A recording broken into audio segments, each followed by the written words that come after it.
사랑하는 식구 여러분, 안녕하십니까? 오늘도 지난번에 이어서 지상생활과 연계에 대한 내용 가운데 네 번째에 해당되는 그런 강좌가 되겠습니다. 먼저 문총재님의 말씀을 봉독하도록 하겠습니다. 자기 생애의 모든 것이 영계에 기록된다. 여러분의 양심이 자기 생애의 모두를 알고 있듯이 모든 내용이 영계의 컴퓨터에 입력이 됩니다. 영계에 가면 쓱 이름만 입력하면 그 사람의 생애가 한순간에 다 나옵니다.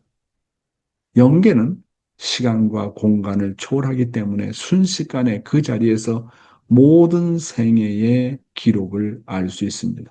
그래서 양심은 영원한 세계의 컴퓨터의 단추입니다. 알고 있는 대로 입력이 됩니다.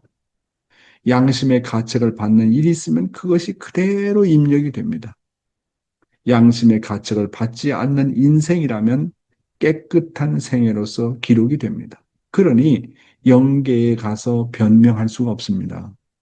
자신이 살아온 한평생의 모습을 그대로 분명하게 볼 수 있습니다. 그런 세계가 있다는 것을 알고 그 세계에 통할 수 있는, 맞을 수 있는 준비를 하는 훈련소가 지상 세계입니다. 사랑하는 식구 여러분, 영계 가면 지상 생활의 일생의 내용이 컴퓨터에 입력이 되어 녹화된다는 사실입니다. 그래서 영계에 가서 그 사람의 이름을 입력하면 그 사람의 생애가 한순간에 다 보여진다. 이건 놀라운 일 아닙니까? 그래서 인간의 양심은 영원한 세계에 뭐라고 그러셨습니까? 컴퓨터의 단추라고 하는 것입니다. 그래서 지상생활하면서 양심의 가책을 받는 일을 하지 말라는 거예요. 이거 중요한 거거든요. 그리고 영계에서는 자신을 변명할 수 없다는 겁니다. 왜? 다 진실이 드러나기 때문에. 특별히 지상생활하면서 3대 문제를 조심하라는 거예요. 첫째가 뭡니까? 물질, 돈 문제예요. 돈을 함부로 쓴다든지, 물질을 갖다 남용한다든지, 그 다음에 두 번째가 남녀 문제입니다. 장성입니다. 그 다음에 세 번째는 심정 문제를 조심하라고 하는 겁니다. 그래서 우리가 일생을 살아가면서 공급 문제, 불륜의 문제, 세 번째로 뭐라고요? 심정의 유린 문제를 조심하라는 겁니다. 그래서 공적인 돈을 잘못 사용하게 되면 반드시 대가를 치러요. 참 이상하죠. 반드시 대가를 치른다니까. 우선 대가가 자기 양심의 가책을 받습니다. 그렇지. 자기 양심한테 물어봐요. 내가 이 돈을 이렇게 쓰는 것이 공적으로 떳떳하냐, 떳떳하지 않으냐. 물어보면 양심이 금방 대답해요. 그래서 이 공급 문제를 정말 특별히 공적인 일을 하는 사람은 이 공급 문제를 정말 잘 관리해야 된다는 거예요. 예. 이거 잘못해가지고 망한 사람들이 얼마나 많고, 이런 공급 문제 때문에 지옥에 간 사람들이 얼마나 많으냐, 그겁니다. 두 번째는, 이 첫째가 이제 물질의 대표가 돈 아닙니까? 그러니까 돈 문제, 물질 문제를 조심해야 되고, 공적인 자산 같은 걸 조심해야 되고, 두 번째는 불륜의 문제입니다. 아담과 해와가 장성이 완성급에서 타락했잖아요. 이 불륜의 문제, 남녀의 문제를 정말 조심하라는 거예요. 지상에서는 부인 몰래 바람 피우고, 그 다음에 남편 몰래 바람 피운 거 숨길 수 있어요. 육신이 있으니까. 근데 영계는 육신이 없어요. 다 늘어나는 거예요. 참, 완전히 드러나는 거예요. 그거 어떻게 숨길 수 있겠습니까? 그 불륜 문제 한번 저질러 봐요. 2세나 3세들의 간증을 들어봐요. 얼마나 양심의 가책을 느끼는지. 세 번째는 심정의 유린 문제예요. 심정의 유린. 우리가 심정 유린할 때가 얼마나 많습니까? 이런 문제를 정말 조심하라는 거예요. 이게 모든 것이 연계에 다 기록된다는 거예요. 그래서 이제 제가 요즘에 연계에 대한 그 뭐 동영상을 많이 보는데 연계 가 보니까 정말 이러한 기록들이 다 있더라. 특별히 그 스웨덴 보리의 그 간증을 들어보면요. 그런 겁니다. 네. 그러니까 어떤 부부는 지상에 살면서 그렇게 많이 싸웠대요.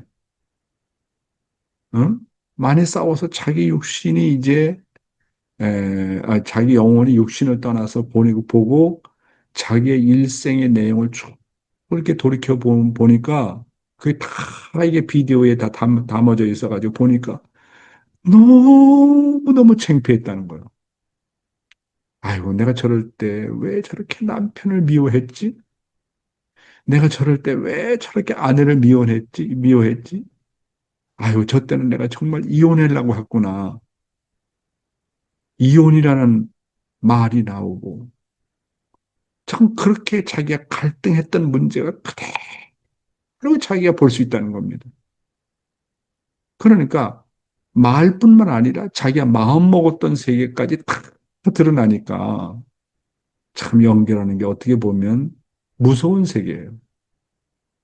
그래서 지상에서 양심의 가책을 받는 일이 있으면 즉각 해결하는 거예요. 해결하지 않으면 양심의 가책받는 일에서 해방받지 못해요. 그래서 회개가 필요한 거예요. 나는 남편 앞에 이런 죄를 저지른 사람입니다. 나는 아내 앞에 이런 죄를 저지른 사람입니다. 나는 남녀 문제에서 이런 문제가 있었습니다. 나는 공급 문제를 이렇게 잘못 취급했습니다. 회개하라는 거예요. 정말 마음으로부터 회개하는 거예요. 그 회개하는 장면이 또 그대로 기록이 되는 거예요. 그리고 내가 잘못한 일이 있으면 죄를 지은 것이 있으면 그거 이상 몇 배 이상 보상하라는 겁니다. 무슨 말씀인지 알겠죠? 만약 이 3대 문제, 공급 문제, 불륜의 문제, 심정의 문제가 있으면 지상 생활에서 풀고 가라는 거예요. 영계는 해결할 길이 없어요. 영계는. 영계는 육신이 없잖아요. 여러분, 과일이요. 나무에 붙어 있을 때 성장하고 뭡니까? 그 열매가 온전한 열매가 되잖아요.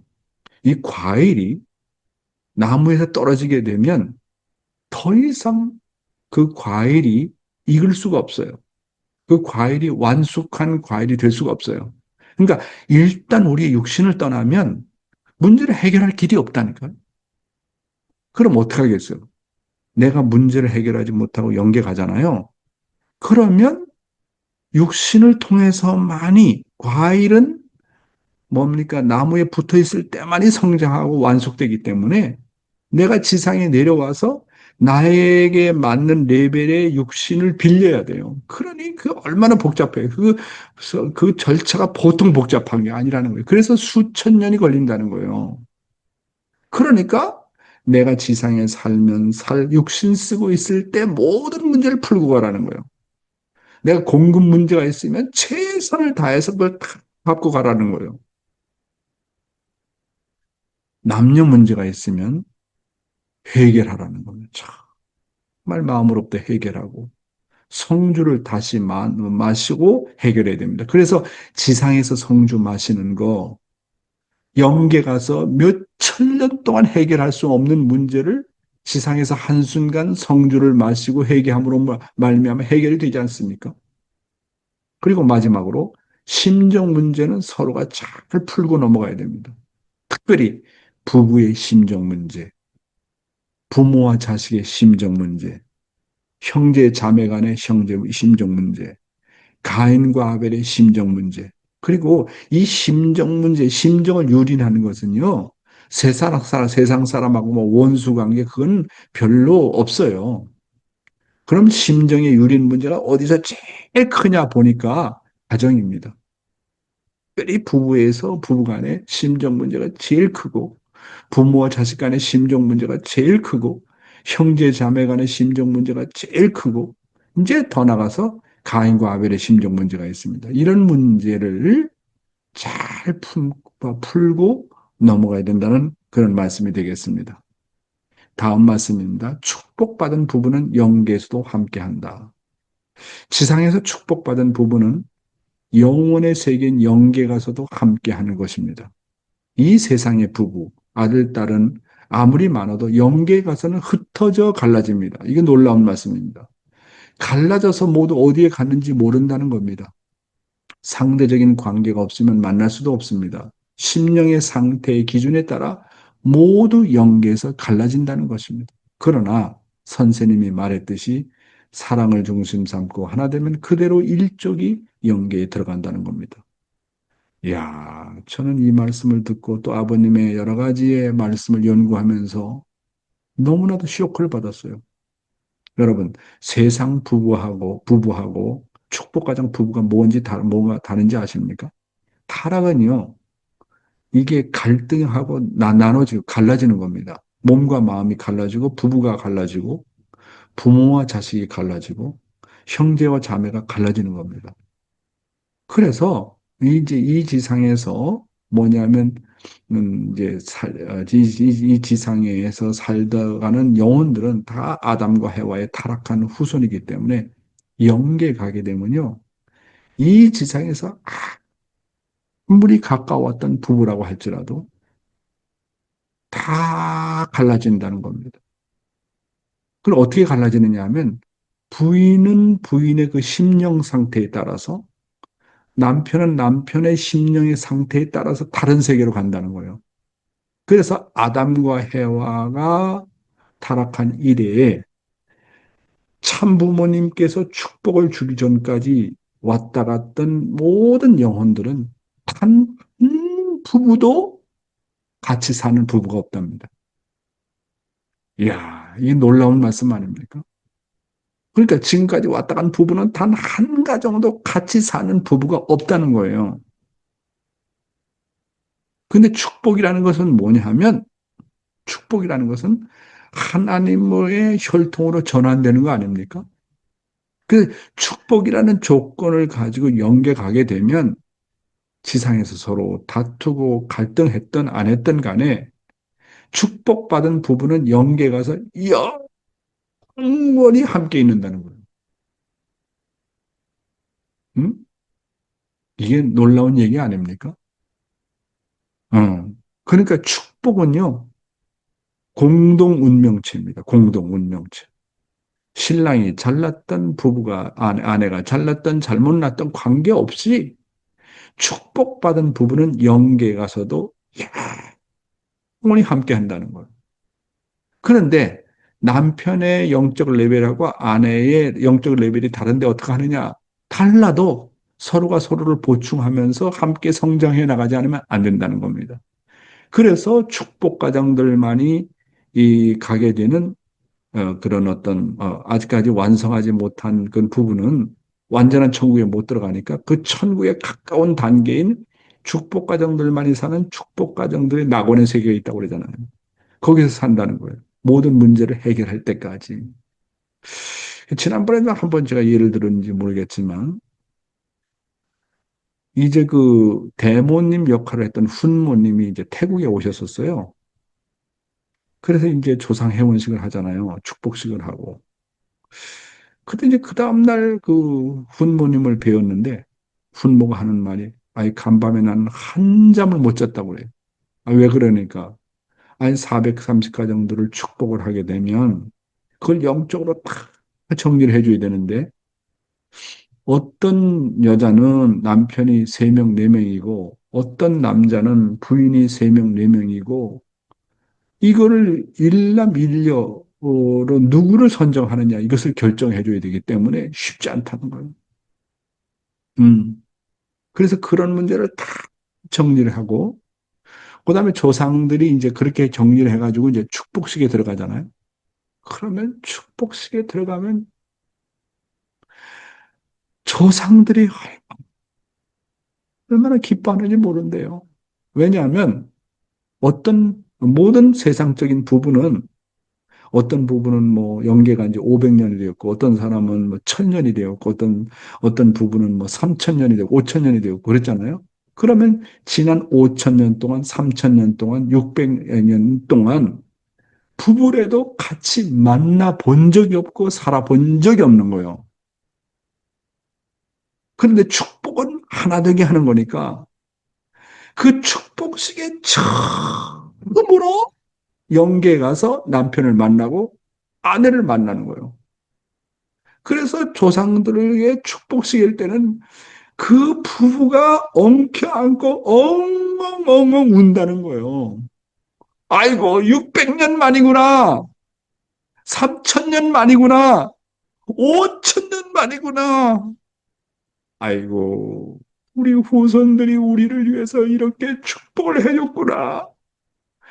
그래서 조상들을 그렇게 해원 성사시키고 축복을 준 그 후손들에게 영원토록 경배한다는 거예요. 참부모님의 말씀을 들어보면 영계 가보면 안다는 거예요. 그러니까 축복이라는 게 이렇게 중요한 거예요. 축복이라는 거.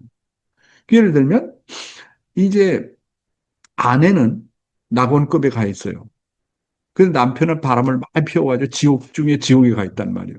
근데 축복은 지옥 중에 지옥에 있는 남편을 끌어올리는 거예요. 그래가지고 축복으로 말미암아 한순간에 소생기도 아니고 장성기도 아니고 장성기 완성급 이상의 세계에 그 순간에 들어가 버리니까 이야 이게 얼마나 놀라운 일입니까? 생각해 보십시오. 그러니까 그냥 춤을 춘다는 거예요. 눈물이 범벅이 된다는 거예요. 정말로 감사해서 이런 혜택을 참부모님께서 우리 축복 가정들에게 주셨다는 것은 정말 놀라운 일 아닙니까? 다음 내용입니다. 참사랑의 본궁은 생식기이다.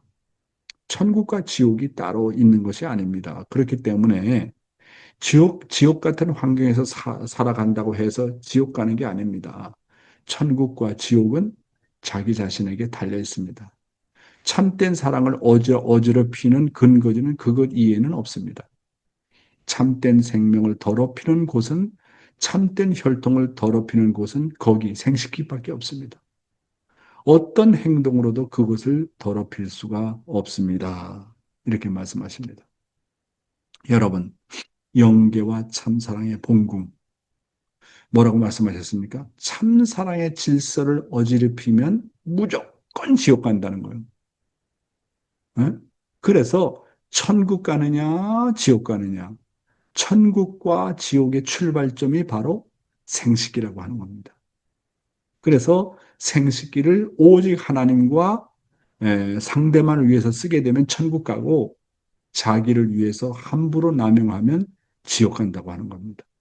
그렇기 때문에 생식기라고 하는 것은 어떤 행동이라도 더럽히면 안 된다는 것이 바로 우리 참부모님의 말씀인 것입니다. 자, 성경에 보면 선악을 알게 하는 나무 열매는 먹지 말라. 내가 먹는 날에는 반드시 죽으리라 하시니라. 반드시 죽는다 그랬잖아요. 하늘의 허락 없이 한 번 타락하면 영원히 죽는다는 거예요. 축복을 받지 않으면 해결할 길이 없다는 거예요. 그래서 문총재님께서 하신 말씀이 타락한 인간은 언제나 독을 가지고 다닌다는 거예요. 남자의 생식기는 뱀 대가리고 독사의 대가리고 여자의 생식기는 독단지라고 하시지 않습니까? 한 번 들어가면 독에 물리고 독에 감염이 되어서 다 죽는다는 거예요. 그래서 선악을 알게 하는 나무 열매는 먹지 마라. 먹는 날에는 뭐라 했어요? 반드시 죽는다 그랬어요. 어떤 성경에는 정령 죽는다 그랬어요. 그러니까 천국 가고 지옥 가는 그 갈림길이 생식기를 나는 어떻게 사용하느냐 하는 거기서부터 결정이 된다고 하는 겁니다. 문총재님의 말씀 보겠습니다. 통일교회 식구들이 하나님과 하나 되어 에덴 동산으로 돌아가기 위해서는 절대성을 중심으로 해서 절대신앙, 절대사랑, 절대 복종하지 않으면 안 됩니다. 여러분, 절대신앙이라는 건 뭡니까? 따먹지 말라는 말씀을 절대로 믿고 실천했어야지. 하라와 말라를 잘 순종해야 되는 거예요.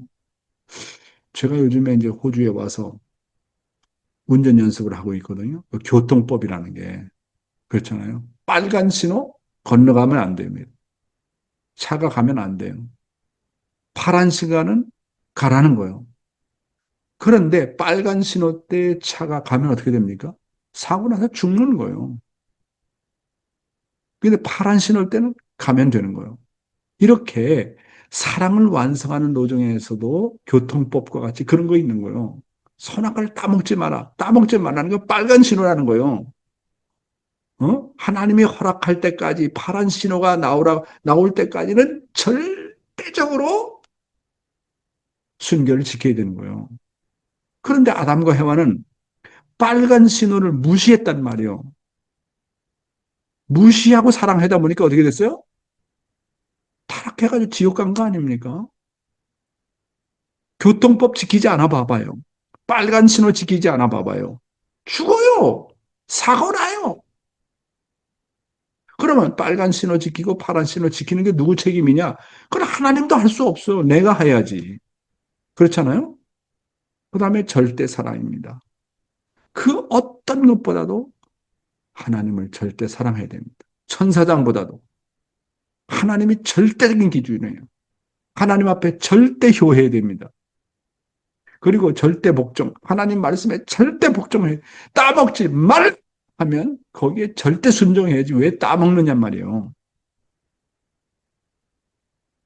이 절대 신앙, 절대 사랑, 그리고 절대 복종은 무엇을 중심 삼고 한 말이냐면 절대 성.